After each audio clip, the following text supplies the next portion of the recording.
Saudara hadirin jamaah Masjid Jami' Ar-Rahmah yang dimuliakan Allah Subhanahu wa taala.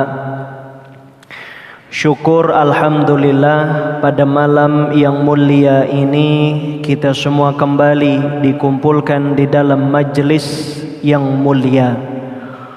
Berharap kepada Allah mudah-mudahan hadirnya kita pada malam hari ini merupakan nikmat yang Allah bakal terus berikan sampai akhir hayat kita. Dan mudah-mudahan nikmat duduk di dalam majelis-majelis ilmu bisa terus kita rasakan sampai akhirnya kita bisa merasakan manisnya iman. Salawat beriring salam terus kita curahkan kepada baginda Nabi Muhammad sallallahu alaihi wasallam. Malam hari ini kita berada masih di tanggal 16 atau 15 daripada bulan Rabiul Awal. Kata para ulama, jika kita diizinkan bertemu dengan bulan Rabiul Awal, ini maknanya kita diminta untuk lebih mengenal Nabi Muhammad sallallahu alaihi wasallam. Itulah sebabnya diadakan yang namanya peringatan Maulid Nabi Muhammad sallallahu alaihi wasallam. Maka Maulid Nabi ini enggak boleh kehilangan dari 3 unsur utama yang ada di dalam bulan Maulid. Yang pertama yang namanya Maulid Nabi, yang namanya peringatan Maulid Nabi harus menjelaskan tentang Rasulullah sallallahu alaihi wasallam. Kata Rasulullah sallallahu alaihi wasallam, kana Nabi ahsanan nasi khalqan wa khuluqa.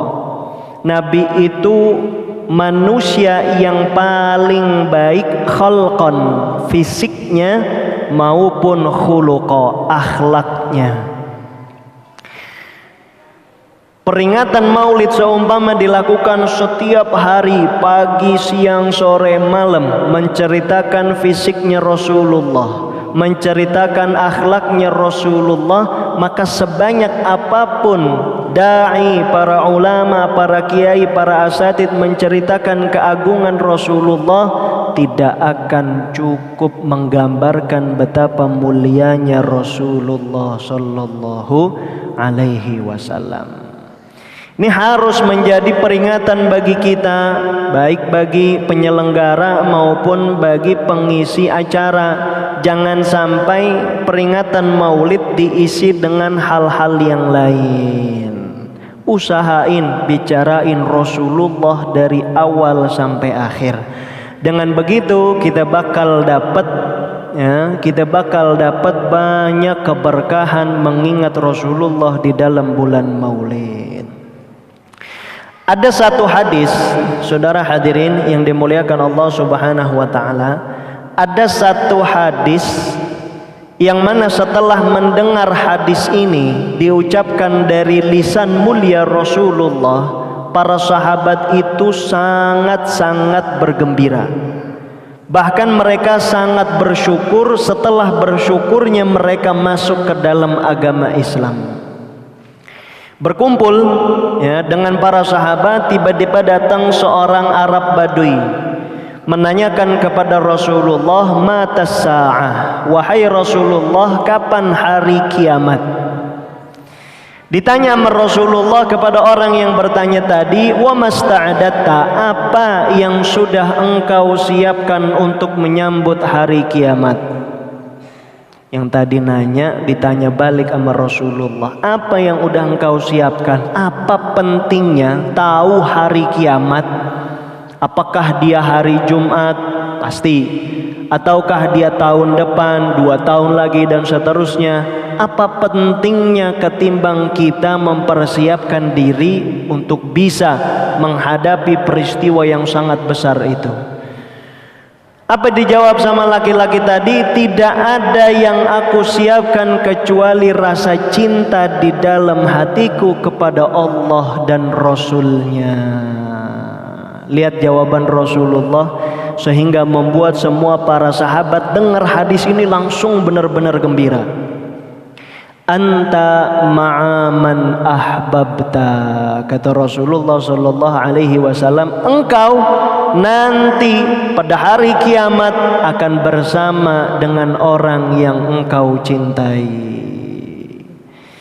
Akhirnya para sahabat mencukupkan diri mereka dengan mencintai Rasulullah sallallahu alaihi wasallam. Cuman maknanya bukan mencintai Rasulullah ini manis di lisan, dusta di perbuatan.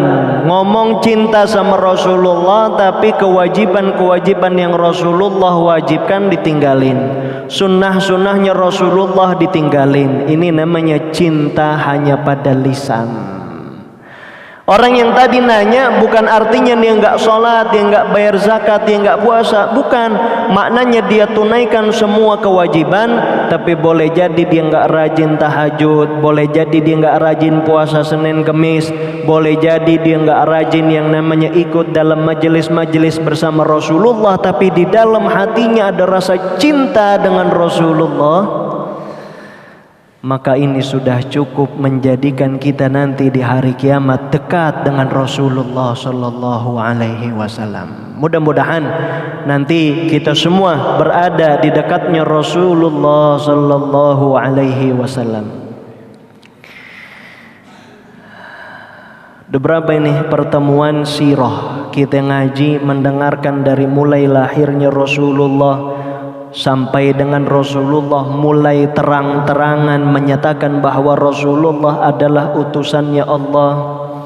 Pertanyaannya, dari sekian banyak kita mengkaji, mendengarkan, merenungi daripada sirah sejarah Rasulullah, sudah bertambahkah cinta kita kepada Rasulullah? Sudah bertambahkah sunnah-sunnah Rasulullah di dalam kehidupan kita? Sudah mulaikah kita pengen, kalau orang ngefans, ya, orang mengidolakan sesuatu biasanya dia pengen dianggap mirip, betul? Seumpama kita ngidolain Presiden Soekarno, maka kita ikutin bagaimana gerak-geriknya, bagaimana bacaannya, bagaimana cara bicaranya. Maka kalau kita cinta sama Rasulullah, kita mulai ngikutin. Dari kemarin kita tahu bagaimana jalannya Rasulullah, kita tahu bagaimana pakaiannya Rasulullah, kita tahu bagaimana Rasulullah berbicara kepada orang lain. Nah, maka ini harus ditanyakan. Duduk hadir istiqomah di dalam majelis merupakan taufik yang sangat besar dari Allah. Tapi kemudian apa yang kita pelajari bisa menjadi amal di dalam kehidupan sehari-hari, ini taufik di atas taufik, lebih tinggi lagi. Maka ditanyain, udah ikut majelis dimanapun, majelis apapun, tanya, kita sudah istiqomah, apa yang sudah bertambah dari amal kebaikan, apa yang sudah berkurang dari maksiat-maksiat yang kita lakukan. Kalau ini sudah ditanyakan, jangan sampai salah di dalam menjawab. Ustadz, saya udah sering ikut kajian tapi maksiat masih jalan, sholat jalan, maksiat terus, STMJ. Jangan sampai kita salah jawab. Aduh, kalau begitu nih udah rajin istiqomah ngikut kajian, udahlah kagak usah aja ikut, rasanya sia-sia. Ini namanya salah di dalam menjawab. Tanya, ikut kajian sudah istiqomah atau belum? Maka jawabannya adalah begini. Seumpama kita masih terjerumus ke dalam maksiat, maka katakan dalam hati kita, ya Allah, ini saya udah istiqomah ikut kajian, udah istiqomah sholat di masjid berjamaah, masih bisa tergoda maksiat seperti ini. Bagaimana kalau saya nggak ikut kajian? Maka maksiat yang lebih besar sangat mungkin terjerumus ke dalamnya. Maknanya apa? Maknanya langsung ataupun tidak langsung, kajian yang kita ikuti pada hakikatnya menjaga diri kita dari maksiat-maksiat kepada Allah Subhanahu wa ta'ala. Saudara hadirin yang dimuliakan Allah Subhanahu wa ta'ala, tepat pada tanggal 1 Rabiul Awal kemarin saya berada di kota Mekah Al-Mukarramah, kota mulia kelahiran Nabi Muhammad sallallahu alaihi wasallam. Maka saya ajak jamaah, kalau kita umrah kemudian tawaf mengelilingi Ka'bah, terus habis gitu sa'i dari Safa ke Marwah, jalan dari Bukit Marwah lurus, di situ nanti kita bakal temuin yang namanya maktabah. Maktabah ini perpustakaan. Sampai saat ini perpustakaannya masih berdiri. Disitulah dulu Rasulullah Sallallahu Alaihi Wasallam dilahirkan. Kita jalan mendengarkan bagaimana kisah Rasulullah dilahirkan langsung di tempat di mana Rasulullah Sallallahu Alaihi Wasallam dilahirkan. Tanggal 1, 2, 3, tanggal 4 berangkat menuju ke Madinah. Subuh pagi hari Jumat, saya ingat betul. Setelah selesai sholat subuh, saya langsung jalan sendiri. Saya niat mau salam di hadapan makamnya Rasulullah Sallallahu Alaihi Wasallam. Kalau kita mau salam di makam Rasulullah, kita itu lewatnya di Babus Salam, yaitu pintu yang langsung lurus kepada makamnya Rasulullah. Kaget saya mendekati pintu, ternyata udah dipagar sama askar. Dipagar di depan pintu, diarahin semua ke depan kubah hijau, ngantri berliuk-liuk. Dan semua orang gak ada yang mundur ke belakang, semuanya ikut ngantri pengen memberi salam kepada Rasulullah Sallallahu Alaihi Wasallam. Panjang antriannya, mau ke Raudhah panjang antriannya. Saya bertanya-tanya, apa yang membuat mereka sampai ingin mengantri, bahkan bisa sampai berjam-jam? Jawabannya adalah karena rasa cinta yang ada di dalam hati mereka. Mudah-mudahan kita semua bisa berziarah ke makamnya Rasulullah Sallallahu Alaihi Wasallam.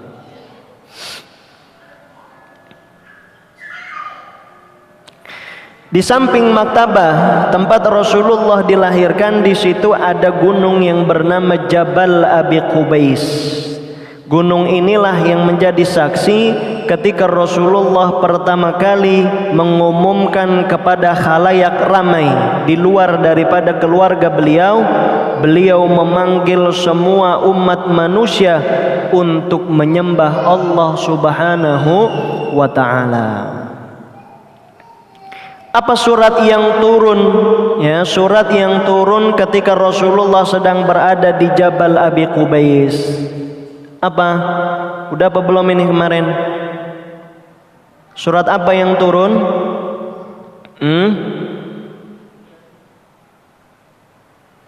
Taib.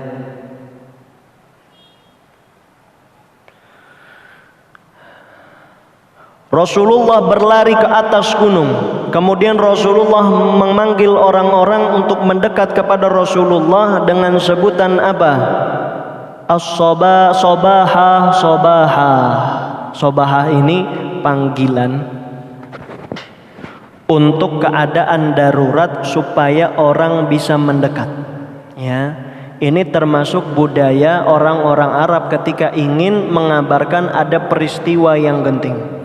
Rasulullah teriak di atas gunung, sobahah, sobahah. Orang Arab biasanya sambil teriak sambil merobek-robek bajunya. Tapi Rasulullah hanya teriak aja. Rasulullah nggak sobek-sobek bajunya. Ini mengajarkan kepada kita untuk memilah dan memilih yang namanya budaya. Budaya orang Arab kalau mau ngasih kabar genting lari ke atas gunung, teriak kemudian merobek-robek baju, menandakan keadaan sedang genting. Tapi yang Rasulullah pilih cuma teriak, karena kalau merusak baju ini dilarang. Sama seperti kita punya budaya, harus bisa dipilih mana yang sesuai dengan syariat, mana yang tidak sesuai dengan syariat. Orang semua ngelihat siapa yang ada di atas gunung. Ternyata yang ada di atas gunung adalah orang yang paling terpercaya di kota Mekah, yaitu Rasulullah sallallahu alaihi wasallam. Teriak Rasulullah. Semua orang kumpul. Bahkan kalau ada yang sedang sibuk, dia utus budaknya, dia utus temannya untuk bisa merapat ke Rasulullah karena pengen dengar. Pertama itu panggilan genting, yang kedua yang manggil ini orang yang terpercaya, yaitu Rasulullah. Semua datang. Setelah semua berkumpul, kata Rasulullah sallallahu alaihi wasallam, "Ara'aitukum law akhbartukum," kata Rasulullah, "bagaimana pandangan kalian jika saat ini aku mengabarkan kepada kalian, anna khailan bil wadi turidu an tughira alaikum, bahwa itu di lembah belakang kota Mekah ada segerombolan pasukan kuda sudah bersiap ingin menyerang kalian semua. Akuntum musaddiqiyya, apakah kalian mempercayai perkataanku?" Qalu na'am. Allah, mereka semua serempak menjawab, kami percaya dengan apa yang engkau sampaikan. Majarrabna 'alaika kadiban. Sebab apa?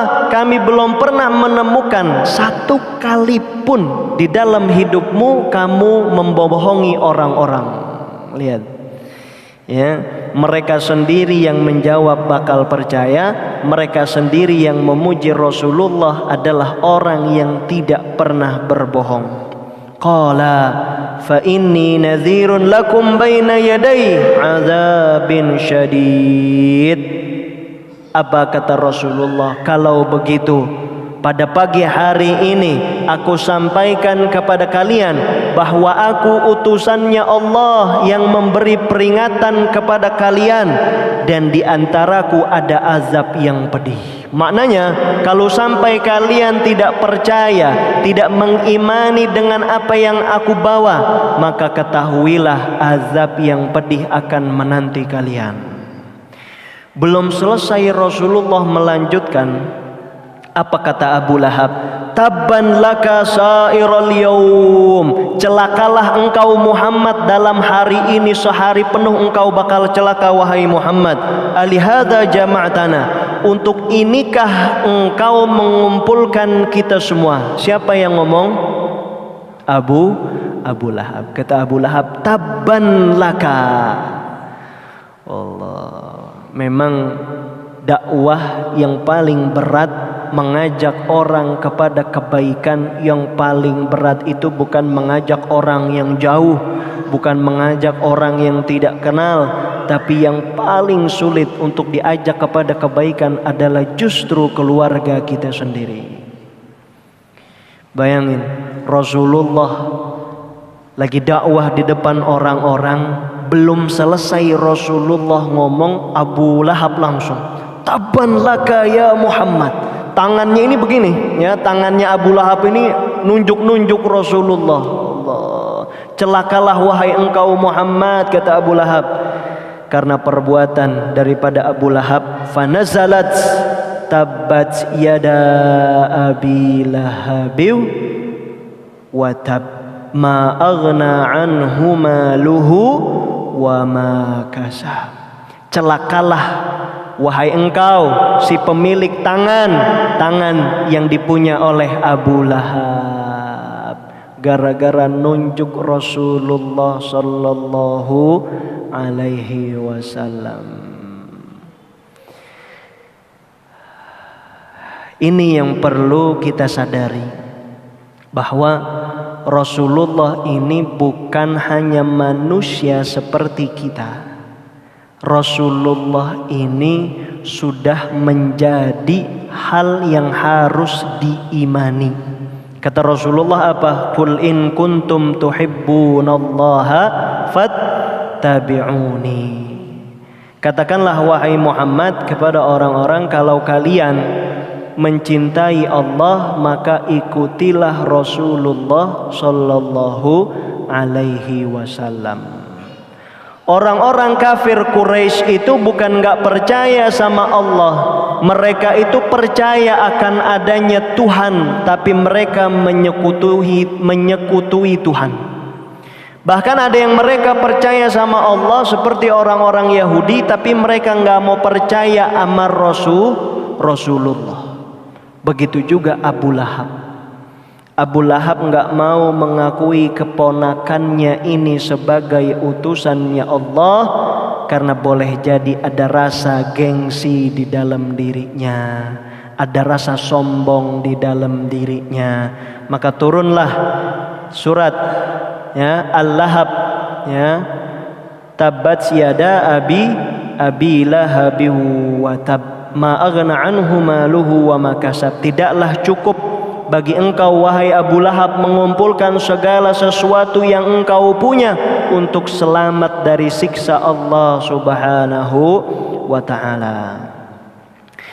Wa rawai syaikhaini fi sahihaihima an Abi Hurairah, diriwayatkan juga oleh Imam Bukhari dan Imam Muslim. Qala qama Rasulullah sallallahu alaihi wasallam hina anzalallah wa anzir ashiratakal aqrabin. Qala ya ma'syara Quraisy ishtaru anfusakum. Ini di dalam riwayat lain mengenai kata-kata yang Rasulullah sampaikan ketika sedang berada di atas bukit.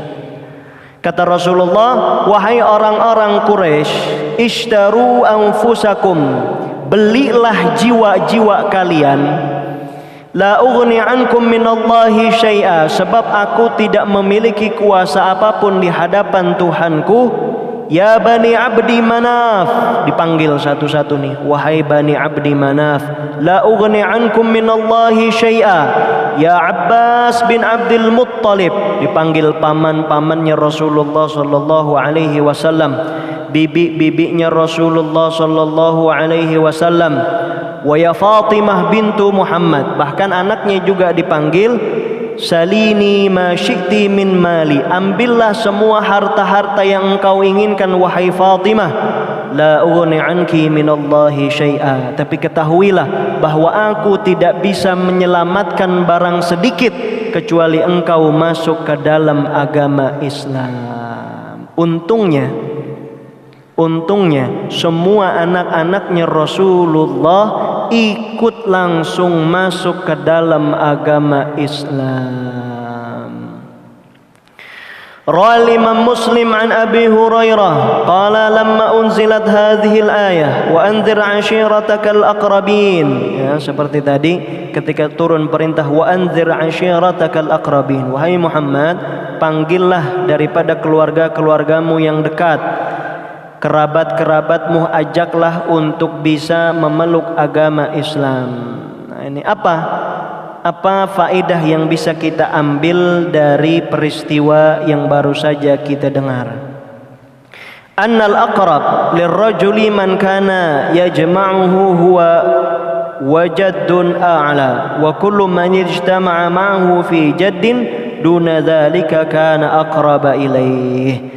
Jadi yang paling dekat kepada seorang laki-laki secara nasab adalah yang dikumpulkan di dalam satu kakek.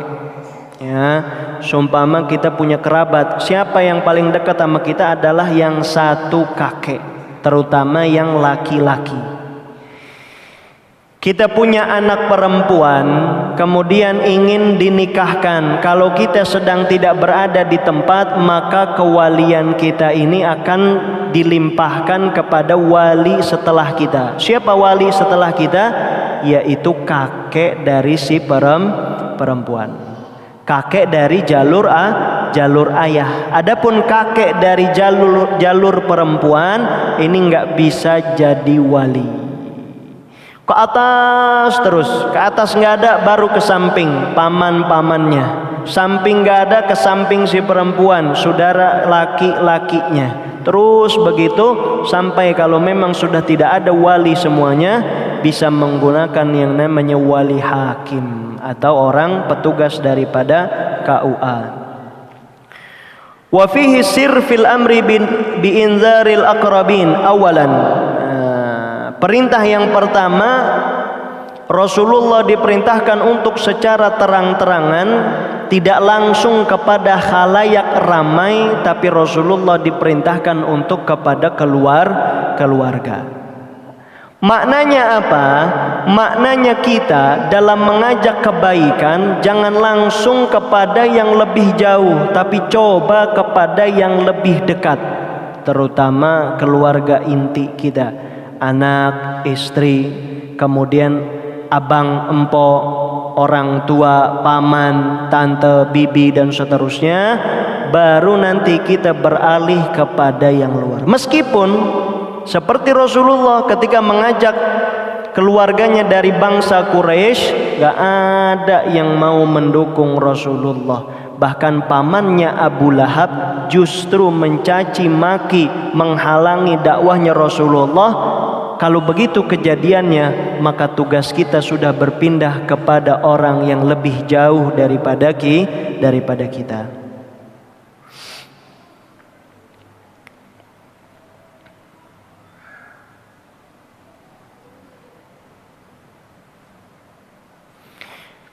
Setelah Rasulullah digagalkan oleh pamannya, setelah itu orang-orang mulai membicarakan bagaimana agama yang dibawa oleh Muhammad.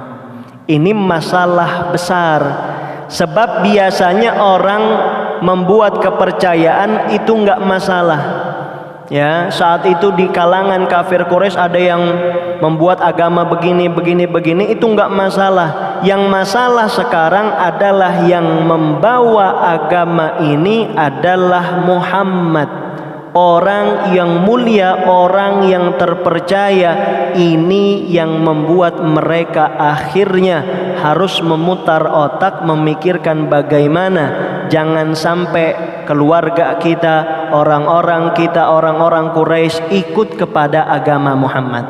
Apa langkah yang mereka ambil? Langkah yang mereka ambil setelah itu adalah mengirim utusan kepada paman Rasulullah Sayyidina Abu Thalib. Falamma tala dzalika wa ra'at Quraisyun anna Rasulullah la yu'tibuhum min syai'in ankaruhu alaihi min firaqihim wa aibin alihatihim. Ketika Rasulullah sudah mulai, nah ini lihat, jadi Rasulullah itu pertama mengajak, ya mengajak ini maknanya positif. Kedua, Rasulullah meniadakan selain yang Rasulullah ajak. Rasulullah mengesahkan Allah, sekaligus Rasulullah ya menjatuhkan martabat-martabat daripada berhala-berhala yang dimiliki oleh kafir Quraisy. Itu maknanya tauhid. Jadi kalau ada orang bertauhid ngomong begini, saya percaya sama Allah, saya percaya meyakini agama Islam benar, tapi saya juga menganggap agama yang lain itu juga benar. Ini konsep tauhid yang keliru. Nggak bisa. Kalau yang namanya tauhid, ya kita tasbit, menetapkan keesaan Allah sekaligus menafikan selain daripada Allah Subhanahu wa ta'ala. Maka jangan sampai kita terjebak dengan kata-kata toleransi. Ya betul, Allah itu Tuhan kita, tapi mereka juga punya Tuhan yang aku juga meyakini hal tersebut. Ini salah. Agama Islam benar, agama mereka juga benar. Kenapa? Karena semua agama mengajarkan kebenaran. Ini tauhid yang salah. Kalau kita mau menggunakan tauhid yang benar sebagaimana Rasulullah ketika mendakwahi orang-orang kafir Quraisy mengajarkan kepada kita, maka sampaikan agama yang benar adalah agama Islam, dan yang lain bagi saya adalah agama yang salah. Agamanya yang salah, bukan orangnya yang mesti kita musuhi.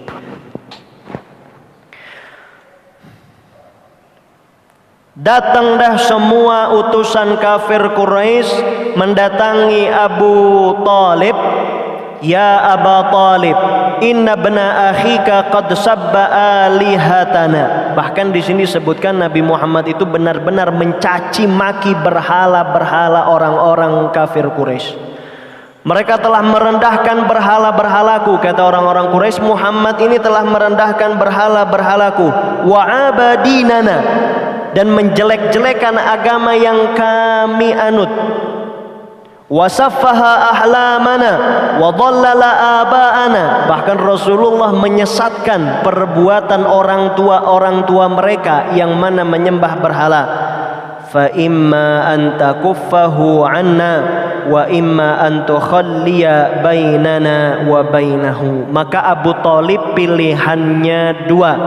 Engkau cegah keponakanmu ini, atau yang kedua, biarkan urusan kami hanya kepada Muhammad, bukan kepada golonganmu. Maknanya bukan kepada keluarga besar. Serahin aja Muhammad sama kita, jangan diurus lagi. Atau yang kedua, tadi pilihan yang pertama, cegah Muhammad supaya jangan lagi menjelek-jelekan Tuhan kami, menjelek-jelekan agama kami, menyesat-nyesatkan orang tua kami. Fa innaka ala mithli ma nahnu alaihi min khilafihi. Kata orang-orang kafir Quraisy.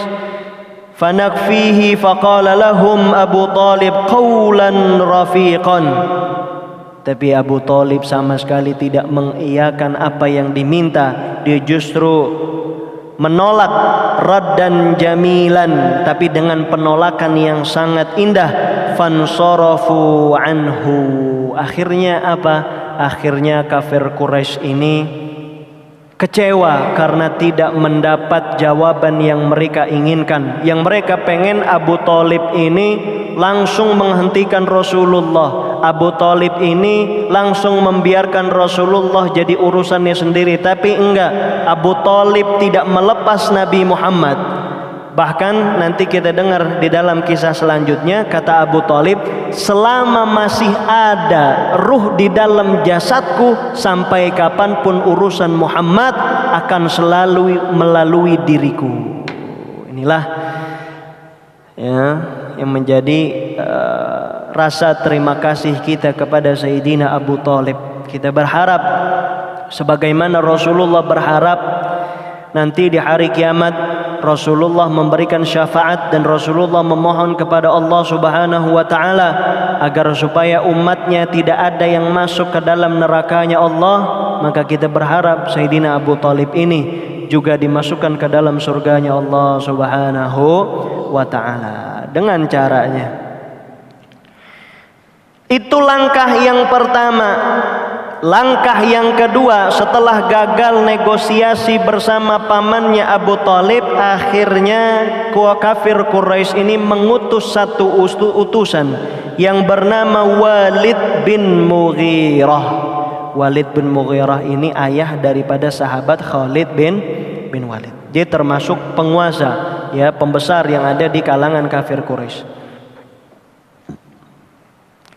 Rawal Hakim fil Mustadrak. Imam Hakim meriwayatkan di dalam kitab Al-Mustadrak. Wa sahahahu 'an Ibnu Abbas, dan disahihkan dari sahabat Ibnu Abbas, annal Walid ibn al-Mughirah jaa ila Nabi.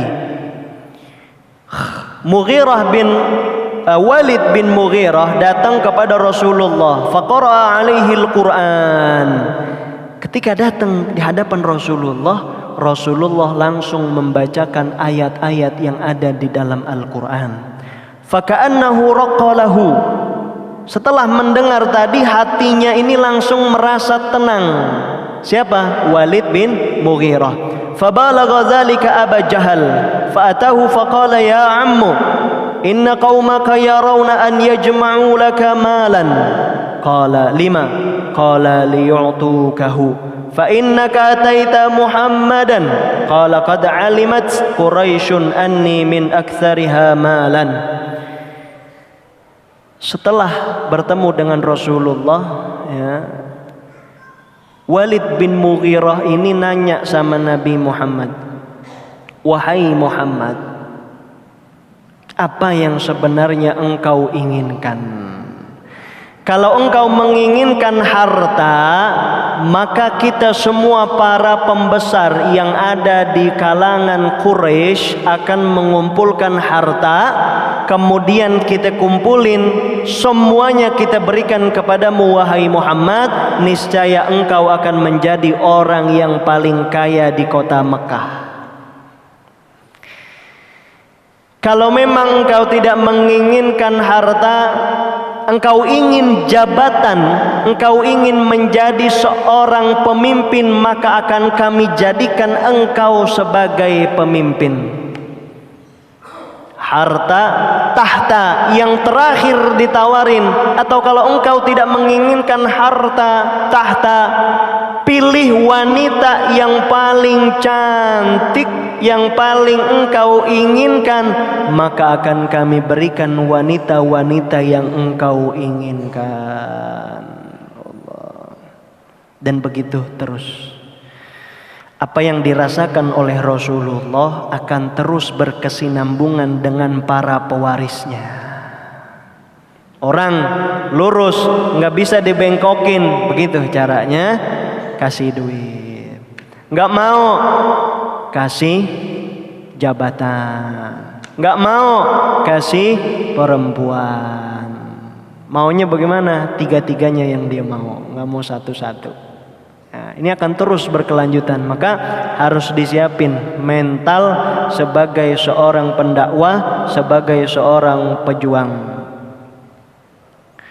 Fada'ni hatta ufakkir falamma fakara qala hadha sihrun ya'tharuhu an ghairi. Jadi setelah mendengar ayat-ayat sambil dibacakan oleh Rasulullah, menawari Rasulullah dengan harta tahta wanita, dia tahu ini ayat bukan bikinan manusia, ya. Walid bin Mughirah tahu. Dan dia tahu ini punya pengaruh kepada hatinya, tapi lihat apa yang dia ucapkan. Kata Walid bin Mughirah, "Hadza sihrun ya'tharuhu an ghairihi." Sungguh ini sihir. Allah. Jadi dia katakan Al-Qur'an sebagai sihir. Makanya turun firman Allah Subhanahu wa taala, fa anzalallahu taala fil Walid, menggambarkan Walid bin Mughirah, "Zarni wa man khalaqtu wahida wa ja'altu lahu malam mamduda wa banina syuhuda wa mahattu lahu tamhida thumma yatma'u an azida kalla innahu kana liayatina anida." Terhadap ayat-ayatnya Allah dia menjadi orang yang anida, orang yang menutup dirinya terhadap firman-firman Allah Subhanahu wa ta'ala. Faqala, di ujung ayatnya, "In hadza illa sihrun yu'thar, in hadza illa qaulul bashar." Saudara hadirin dimuliakan Allah Subhanahu wa taala, itulah yang bisa kita pelajari pada pertemuan kali ini. Mudah-mudahan ada keberkahan, ada kebaikannya. Jika ada yang ingin ditanyakan, tafadhalu, ditanyakan setelah Isya, baik itu yang ada di dalam materi ataupun daripada di luar materi. Mohon maaf lahir dan batin. Assalamualaikum warahmatullahi wabarakatuh.